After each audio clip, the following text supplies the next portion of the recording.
মেবাইরা মোরা লইছি কিন্তু মুখ গাঁও গ্রামের একখান কি চমৎকার একখান দৃশ্য।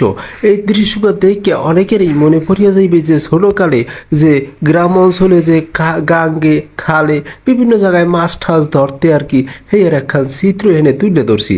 আজ লইছে যে ধান নদী খাল মগো হেই বরিশাল, তাই খালের মধ্যে মাছ ধরা লাগিয়া একখান কি বাসা পাচ্ছে, মাছ যাতে থাকতে আরে এর লিগে একখান বাসা বাঁধছে, বাসা বান্ধিয়া এনে রাখছে, ডাল হালাইছে এনে কিন্তু খাওন ঠাওনে মাঝে মাঝে দিত।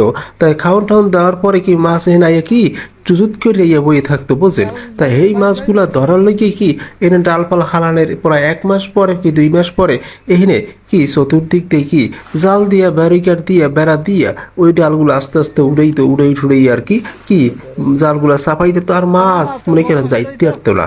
এই মাছ এর মধ্যে থাকতো আর হগল কি উড়াইতো। এই যে দেখতে আছেন মাছ ধরছে, এরকম তো ব্যামালামাই সেই কিন্তু মগো